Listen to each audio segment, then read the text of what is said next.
Oke, daon nih.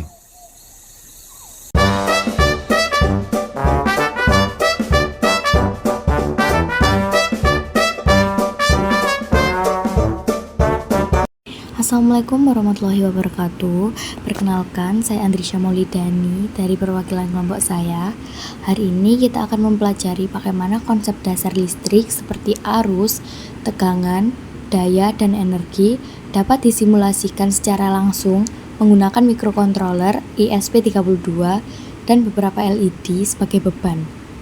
Melalui rangkaian dan kode yang telah disiapkan, kita akan melihat bagaimana ESP32 dapat digunakan tidak hanya untuk mengendalikan output digital, tetapi juga untuk menghitung dan menampilkan besaran fisika yang sangat penting dalam dunia elektronika. Kita akan memahami bagaimana tegangan dan arus menghasilkan daya. Yang kedua, bagaimana daya yang digunakan selama waktu tertentu menghasilkan energi. Dan bagaimana semua ini bisa dimonitor secara real time melalui serial monitor. Dengan pendekatan ini, kita tidak hanya belajar teori, tetapi juga langsung melihat penerapannya dalam bentuk simulasi yang interaktif dan aplikatif. Mari kita mulai dengan memahami struktur kode dan fungsi setiap bagian program. A few moments later. Yang pertama, pada fungsi ini merupakan simulasi sederhana untuk menghitung daya listrik dan energi berdasarkan tegangan dan arus yang diberikan. Yang pertama, penjelasan rumus daya atau P dihitung dengan rumus P sama dengan V per times I. Artinya, daya adalah hasil kali tegangan dan arus. Energi atau W dihitung dengan rumus W sama dengan P per times T. Energi adalah hasil kali daya dan waktu dalam detik. Dan output yang dihasilkan jika waktu 60 detik, daya 3.3 kali 0.02 sama dengan 0.066 watt.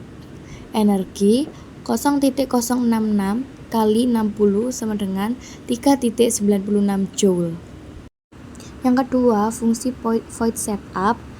Pada kode ESP32 ini digunakan untuk inisialisasi awal sebelum program utama berjalan. Serial begin untuk mengaktifkan komunikasi serial dengan baud rate 115200 digunakan untuk debugging atau komunikasi dengan komputer. Serial print atau Hello ESP32 menampilkan pesan awal ke serial monitor sebagai tanda bahwa ESP32 sudah aktif. Pin mode atau pin output mengatur pin digital ESP32 sebagai output. Artinya pin tersebut akan digunakan untuk mengirim sinyal, misalnya menyalakan LED, mengaktifkan relay, dan lain-lain. Tujuan umum fungsi ini adalah yang pertama menyiapkan komunikasi serial, yang kedua menyiapkan 12 pin sebagai output untuk mengontrol perangkat eksternal, ketiga memberi sinyal bahwa board sudah siap. Nah, untuk yang ketiga atau yang terakhir, fungsi void loop adalah untuk simulasi pengendalian LED secara berurutan dengan warna merah, kuning, hijau, sambil menghitung dan menampilkan daya dan energi berdasarkan waktu nyala masing-masing LED. Ini cocok untuk simulasi lampu lalu lintas atau pengujian arus dan tegangan pada pin ESP32. Fungsi loop. Fungsi ini berjalan berulang kali setelah setup selesai. Setiap siklus terdiri dari menyalakan beberapa pin atau LED merah, kuning, hijau, menunggu selama delay tertentu selama 1-2 detik, menghitung daya dan energi, menampilkan hasil ke serial monitor, dan mematikan pin yang aktif. Fungsi ini cocok untuk simulasi lampu lalu lintas seperti yang ada di video, maupun praktikum pengukuran daya dan energi, latihan pengendalian pin digital, dan monitoring penggunaan energi LED. Berikut video simulasinya.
A few moments later.